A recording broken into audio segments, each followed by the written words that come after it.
को good morning बच्चों, let us start our class.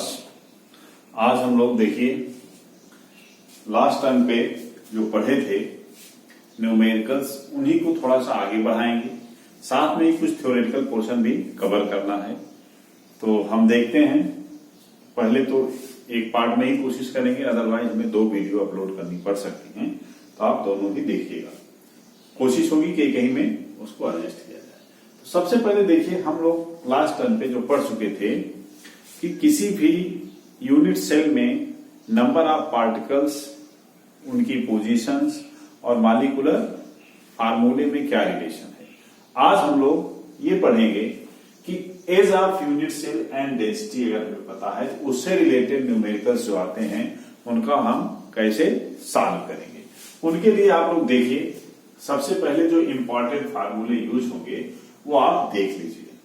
इसमें पहला फार्मूला है D equal to Z into M upon a cube into M A. ये formula आप देख चुके हैं, आप जानते हैं, ऑलरेडी पढ़ चुके हैं। दूसरा है मोल्स, नंबर ऑफ मोल्स अगर हमें पता करना है, अगर हमें मास किसी पदार्थ का दिया हुआ है W ग्राम है, उसका अड़भाग M है, मॉलिक्यूलर वेट M है, तो W upon M equal to क्या होता है, नंबर ऑफ मोल्स। ये भी आप पढ़ चुके हो फर्स्ट ईयर में। तो ये फार्मूलों से आप पहले से ही परिचित हो, केवल आपको एक बार रिमाइंड कर लेना है इन फार्मूलों को जिसको आप पढ़ चुके हो।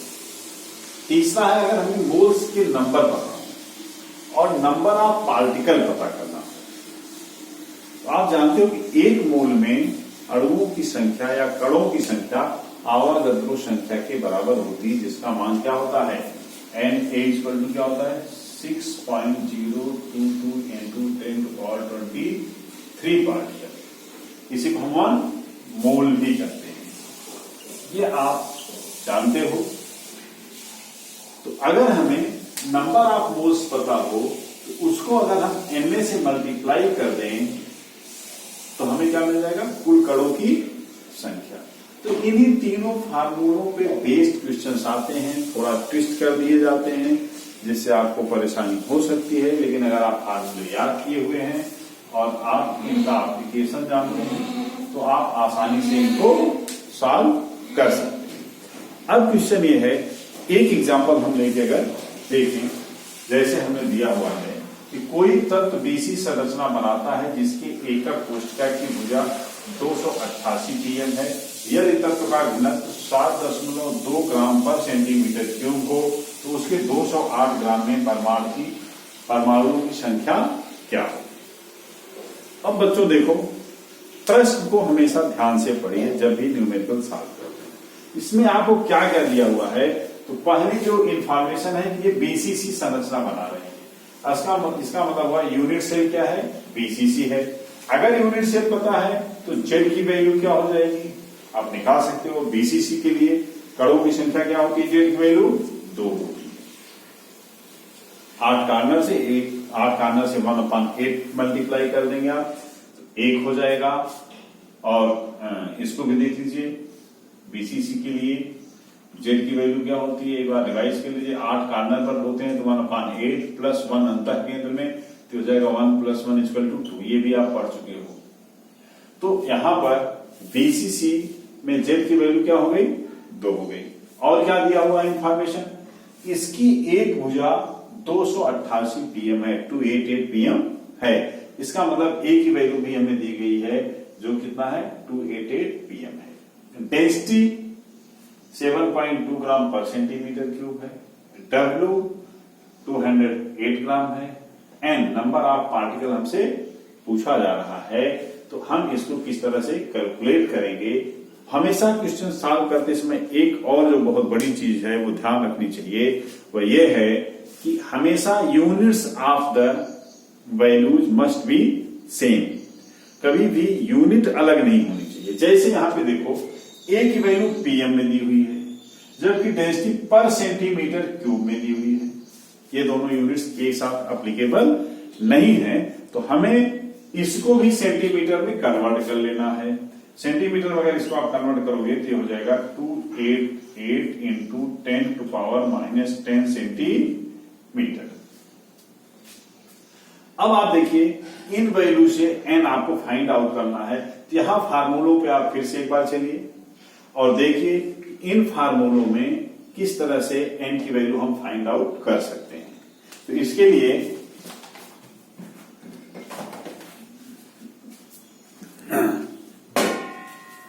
हम लोग सबसे पहले फार्मूला लिख लेते हैं।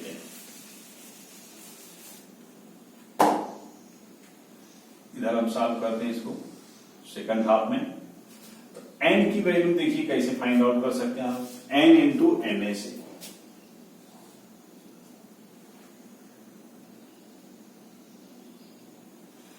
एन इंटू एन ए से, जहां पर एन क्या है, नंबर ऑफ मोल्स है।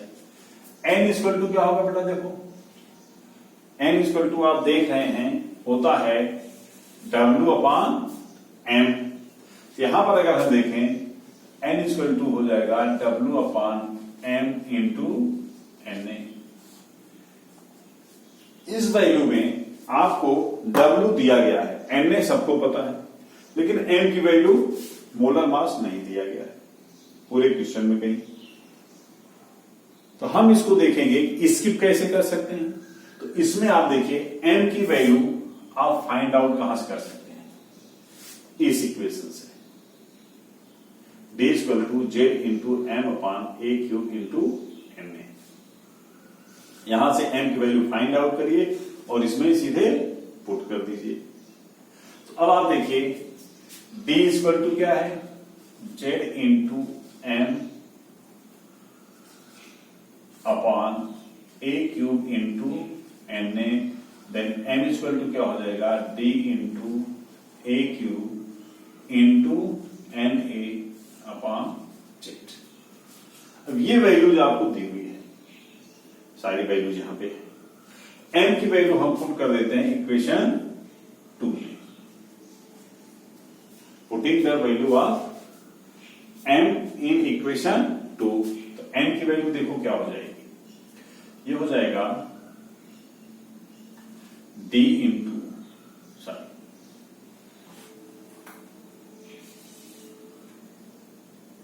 W अपॉन m की जगह पे पूरी ये वैल्यू आप पुट करिए, d into a cube into N A, यहां पर है मल्टीप्लाई बाई एन ए, और जेड ऊपर जाएगा इंटू हो जाएगा जेड, एन ए से कैंसिल। अब देखिए इस क्वेश्चन को हम यहां से मिटाते हैं।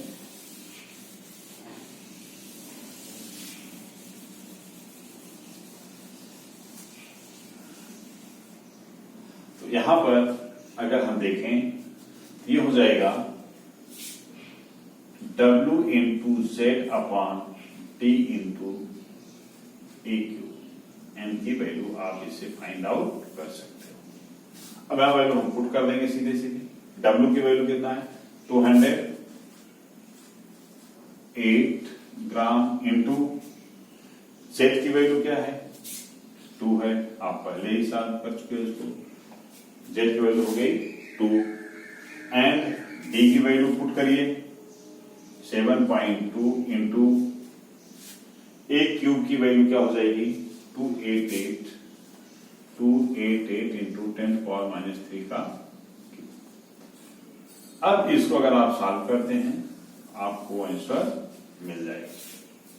तो अगर इसको हम सॉल्व कर लेते हैं तो इसका आंसर हमें मिलेगा, और हमें लगता है कि न्यूमेरिकल वैल्यू इसकी आपको सॉल्व करनी चाहिए और आंसर चेक करना चाहिए। आंसर मैं आपको बता देता हूं इसका क्या है।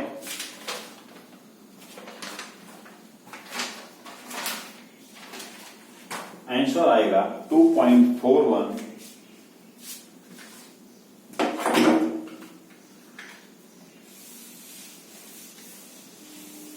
ये वैल्यू आनी चाहिए 2.41 इंटू 10⁻²4। ये वैल्यू आनी चाहिए, इसको आप सॉल्व करेंगे तो इतना आ जाएगा। तो चलिए एक और एग्जांपल लेके हम लोग देखते हैं।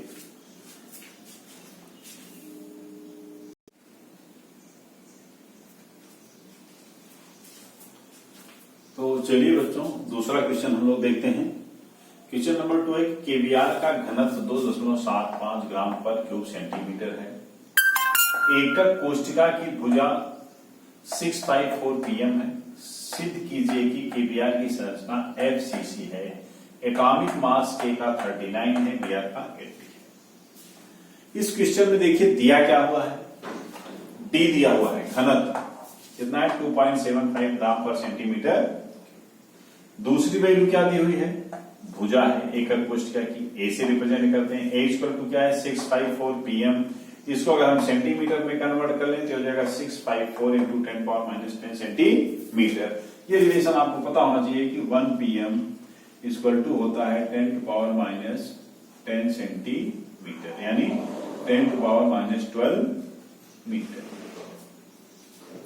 इसी बेस पे इसको हम देखते हैं। तो यहां पर ए की वैल्यू हमने 654 इंटू 10⁻10 सेंटीमीटर ले लिया। अब आगे देखते हैं एम ऑफ केवीआर, ये भी दिया हुआ है इनडायरेक्टली। केवीआर का मोलर मास निकालेंगे, एटॉमिक मास 39 के का है, 80 है बीआर का, टोटल हो जाएगा 119। इसका मतलब हमें तीन वैल्यू दी गई हैं डी ए एंड एम। अब प्रूव करने के लिए क्या दे रहा है कि सिद्ध करना है आपको कि यूनिट सेल जो है वो FCC है, फेस सेंटर्ड क्यूबिक क्रिस्टल है, क्यूबिक स्ट्रक्चर है, लैटिस है। तो FCC के लिए जैसा कि हमने आपको बताया है Z की वैल्यू क्या होती है 4, अर्थात कुल मिला जुला के आपको ये प्रूव करना है कि केवीआर के लिए Z की वैल्यू 4 आ रही है, 4 आनी चाहिए। अब इसके लिए आप सिंपल सा फार्मूला है, अगर आपको डेटा पता है क्या क्या दिया हुआ है, क्या हमें फाइंड आउट करना है, तो आसानी से आप क्वेश्चन को सॉल्व कर सकते हो। तो इसके लिए हम आएंगे यहाँ पे डी का फार्मूला क्या है, Z इंटू एम पान ए क्यूब इंटू NA। तो Z की वैल्यू क्या हो जाएगी, इसको थोड़ा सा रीअरेंज करिए तो हो जाएगा ये इधर आ जाएगा D into a cube NA upon N। अब जितनी भी वैल्यूज यहां हैं सब आपको पता है। D की वैल्यू 2.75 दिया हुआ है, ए क्यूब की वैल्यू 654 इंटू 10⁻10 का क्यूब कर दीजिए, आ जाएगा। NA की वैल्यू पता है 6.022 इंटू 10⁻23 होती है, वगैरह तो नंबर है ये। M की वैल्यू 119 है। आप इन वैल्यूज को पुट करिए, इसको सॉल्व करिए। इसको सॉल्व करने के बाद आप पाएंगे कि Z की वैल्यू 3.9 लगभग आती है अप्रोक्सीमेटली। अब बता this is very close to the 4, ये 4 के बहुत नजदीक है, hence we can say that the given unit cell is the FCC, यानी ये FCC यूनिट सेल है। ये हम फाइंड आउट कर सकते हैं, ये प्रूव कर सकते हैं। इस तरह से एक न्यूमेरिकल हमने आपको और बता दिया। अब आप जितने भी न्यूमेरिकल्स हैं उनको सॉल्व करिए। कोई भी प्रॉब्लम आती है तो आप हमसे कमेंट बॉक्स में जाके पूछिए या व्हाट्सएप पे सीधे आकर के पूछिए। इसको आप तब तक नोट करिए।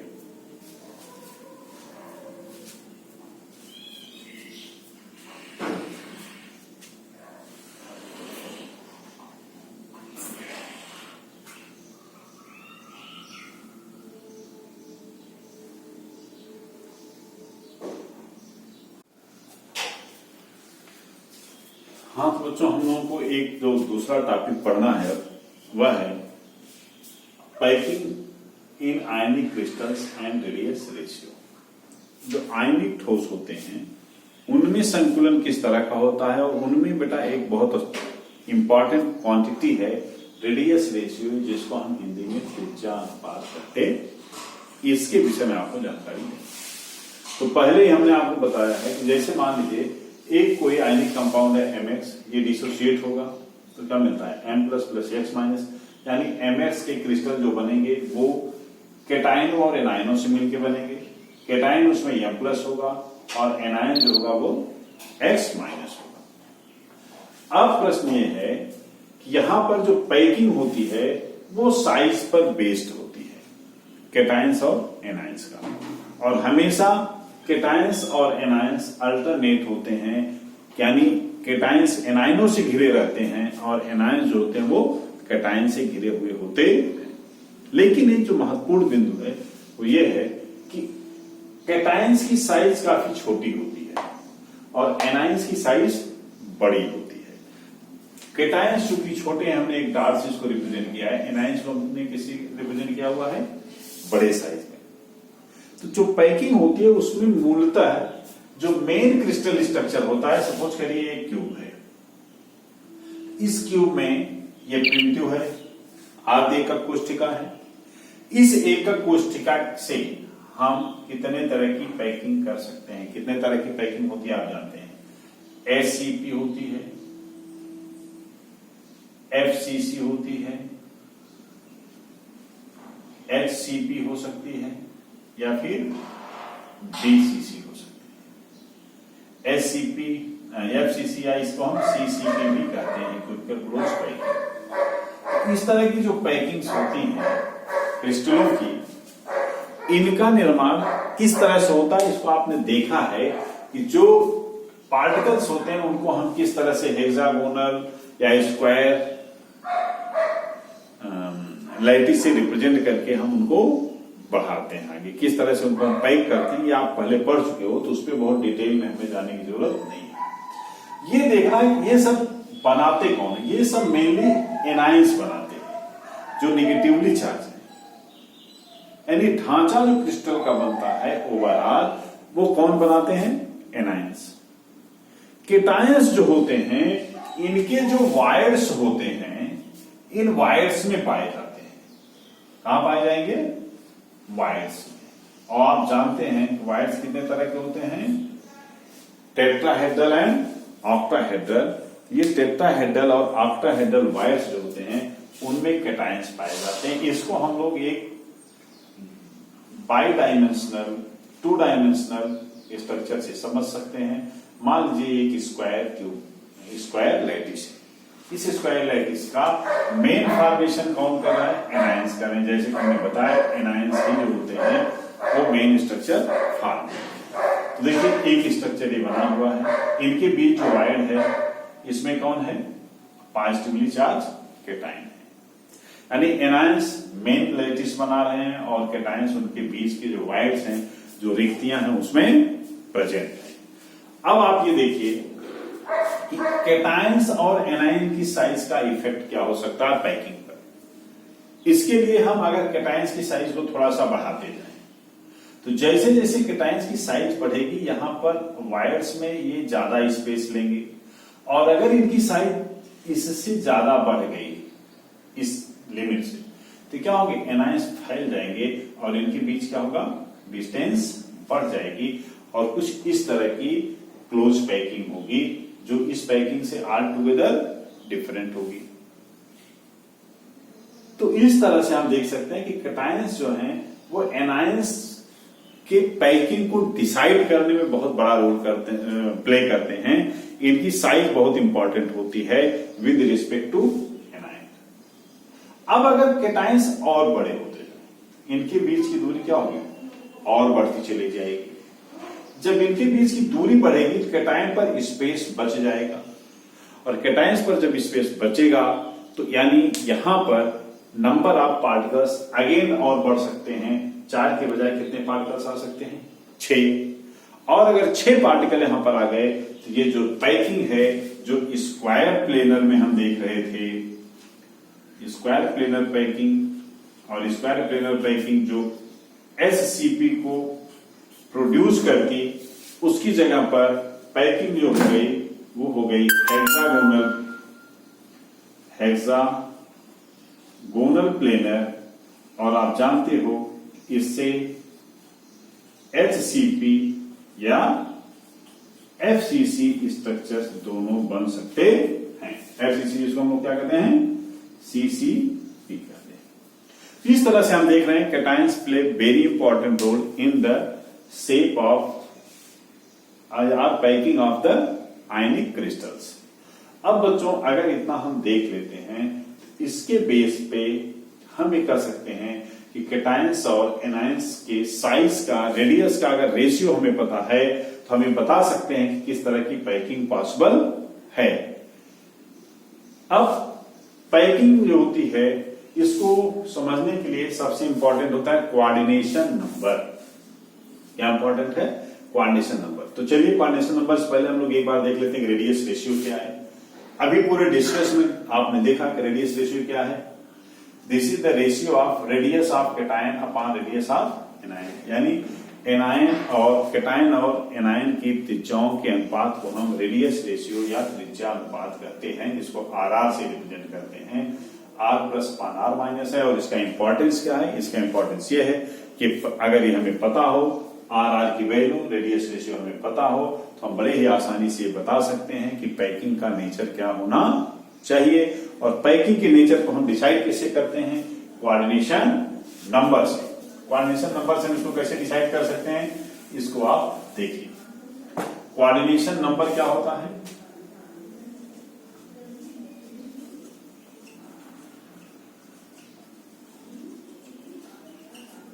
इसको हिंदी में कहते हैं समन्वय संख्या। हमने बहुत बार आपसे कहा है कि आप इंग्लिश की टर्मिनोलॉजी पर ही ज्यादा कंसंट्रेट करिए। हिंदी टर्मिनोलॉजी, हिंदी को केवल कम्युनिकेशन की लैंग्वेज रखिए। आपको इंग्लिश वर्ड पर ही ज्यादा जाना पड़ेगा। जो टर्म्स हैं इंग्लिश के, उनको भी यूज करना है, क्योंकि आगे आपको जब भी आप स्टडी को अपने आगे बढ़ाएंगे, चाहे एकेडमिक में या किसी इंजीनियरिंग वगैरह में, टेक्निकल फील्ड में, तो आपको ये सब ही पढ़ना है। तो आप हमेशा इंग्लिश टर्मिनोलॉजी पे कंसंट्रेट करिए। तो कोऑर्डिनेशन नंबर जो है, ये होता क्या है? कोऑर्डिनेशन नंबर वास्तव में है क्या था कि किसी भी आयन के चारों तरफ जितने विपरीत आयन, विपरीत आवेश के आयन आप लिख सकते हो, विपरीत आवेश के आयन सीधे जुड़े होते हैं,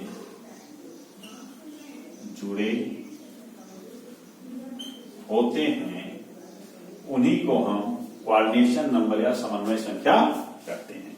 तो यहां पर कोऑर्डिनेशन नंबर क्या है? 4 है। यहां पर भी कोऑर्डिनेशन नंबर क्या है? 4 है। लेकिन यहां पर कोऑर्डिनेशन नंबर क्या है? 6 हो गया। द्विविमी प्लेन में हम लोग इस स्ट्रक्चर को देखें। लेकिन अगर हम यहां से 3 डायमेंशनल स्पेस में जाते हैं, एससीपी में या सीसीपी में, तो वहां पर कोऑर्डिनेशन नंबर चेंज हो जाएगी, क्योंकि इसके ऊपर भी कुछ कण हो जाएंगे और इसके नीचे भी। फिलहाल यहां पर जो कोऑर्डिनेशन नंबर है, यहां पर आप जानते हो कोऑर्डिनेशन नंबर कितना है? 4 है। और यहां पर कोऑर्डिनेशन नंबर कितना है? ये 6। लेकिन हमें जो आगे पढ़ना है पैकिंग हम इन एससीपी और सीसीपी के बेस पे करते हैं। और आप जानते हो कि एससीपी का कोऑर्डिनेशन नंबर कितना होता है? 6। एससीपी या एफसीसी में कोऑर्डिनेशन नंबर कितना है? ये 12 होता है। बीसीसी में 8 होता है। तो इस तरह से हम अगर रेडियस रेशियो जानते हैं तो हम ये बता सकते हैं कि किस तरह की पैकिंग होगी, उसका कोऑर्डिनेशन नंबर क्या होगा। इसके लिए एक टेबल मैं आपको बताता हूं, उस टेबल के बेस पे हम डिसाइड कर सकते हैं।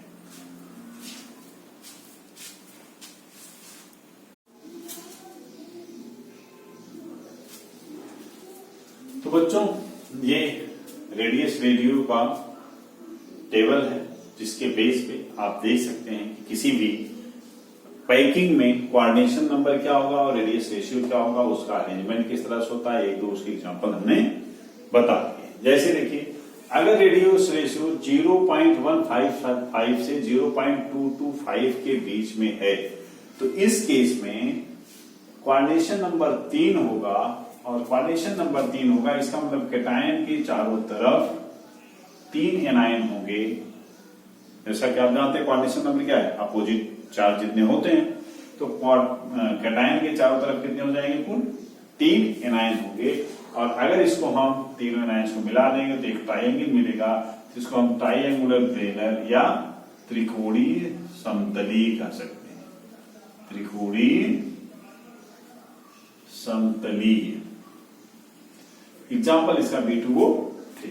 दूसरा है, अगर 0.225 से 0.414 के बीच में रेडियस रेशियो आता है, तो कोऑर्डिनेशन नंबर 4 होगा और इसका अरेंजमेंट टेट्राहेड्रल होगा। टेट्राहेड्रल को समझने के लिए आप ऐसे समझिए कि पहले 3 एनायन नीचे हैं, एक एनायन इसके ऊपर है, ये जो डॉटेड लाइन है। इन चारों के बीच में जो स्पेस बचेगा, 3 आपने रख दिया, 3 लेयर नीचे, एक यहां पे आपने रखा, 2, 3 और एक उसके ऊपर रखा। इन जो चारों के बीच में थोड़ी सी जगह बचेगी, वो जगह यहां पे होगी। यहां पर क्या होगा, कैटायन होगा। 1, 2, 3 ये नीचे वाले हैं और एक ये ऊपर वाला है, जिसको 3D में हम दिखा सकते हैं आसानी से। 2 प्लेन पे आप इसी तरह से इसको समझ सकते हैं। इसको हम टेट्राहेड्रल या समचतुष्फलकी कहते हैं। यहाँ कोऑर्डिनेशन नंबर कितना है, 4 है और एग्जाम्पल इसका CuCl CuBr Zn S है। उसके बाद है अगर रेडियस रेशियो 0.414 से 0.732 के बीच में है तो कोऑर्डिनेशन नंबर 6 होगा। और यहां पर जो ज्यामिति होगी वो ऑक्टाहेड्रल या अष्टफलकी होगी, जिसमें 3 हमने जो रखा था, यहां पर कितने हो जाएंगे, 4। एक प्लेन में 4 हो जाएंगे, एक उसके ऊपर हो जाएगा और एक उसके नीचे हो जाएगा, जिसको हम अष्टफलकी ज्यामिति कहते हैं। इसका एग्जांपल NaCl और NaBr है यहां पर कोऑर्डिनेशन नंबर 6। उसके बाद 0.732 से 1 के बीच में अगर है, कोऑर्डिनेशन नंबर 8 होगा। कोऑर्डिनेशन नंबर 8 में बॉडी सेंटर्ड क्यूबिक स्ट्रक्चर आएगा, जिसका एग्जाम्पल CsCl और CsBr है। इसका शेप आप ऑलरेडी पढ़ चुके हो, जानते हो, इसलिए हमने यहां नहीं बनाया है। अगर आप समझना चाहते हैं इस तरह से कुछ देख सकते हैं। मान लीजिए एक ही क्यूब है, क्यूब में आप जानते हैं 8 पार्टिकल्स होते हैं। ये BCC के लिए मैं बता रहा हूं। 1, 2, 3, 4, 5, 6, 7, 8 और कैटायन जो है इसके यहाँ बॉडी पे यहाँ पर कैटायन होगा। यानी यहाँ जो हम इसको डार्क कर दिखाएं, या यहाँ पे आप समझ सकते हैं, यहाँ पे प्लस लिख दिया। यानी पूरे जो क्यूब है इसके जो बीच में खाली जगह है उसके एकदम सेंटर में यहाँ पर जो होता है उसको हम क्या कहते हैं, वहां पे कैटायन होगा, यहाँ एकदम सेंटर में। बॉडी सेंटर है, जिसके चारों तरफ जो बीच में होगा 8 होंगे, 4 ऊपर और 4 नीचे एनायंस पाए जाएंगे। तो बॉडी सेंटर्ड स्ट्रक्चर है। एक इंपॉर्टेंट चीज मैं आपको बता दूं कि यहाँ पर आप सोच रहे हैं ना कहीं FCC लिखा है ना SCP लिखा है। यहाँ पर बेटा वायर्स में हमने बताया था कैटायंस कहाँ है, वायर्स में होते हैं। तो कैटायंस के चारों तरफ जो अरेंजमेंट्स होता है वायर्स का, उसका बताया गया है। तो उसके बेस पे इसको हम लिखे हुए हैं, उसी के अकॉर्डिंग आपको इसको लेना है। रेडियस रेशियो से कोऑर्डिनेशन नंबर हम किस तरह से निकाल सकते हैं। इस तरह से आपने कोऑर्डिनेशन नंबर और रेडियस रेशियो का रिविजन देखा। आज के लिए इतना ही, थैंक यू। नेक्स्ट टर्न पे हम लोग डिफेक्ट इन सॉलिड स्टेट देखेंगे और कुछ न्यूमेरिकल प्रॉब्लम्स अगर आपको आती हैं कमेंट में आप भेजेंगे तो भी हम आपके साथ डिस्कस करेंगे।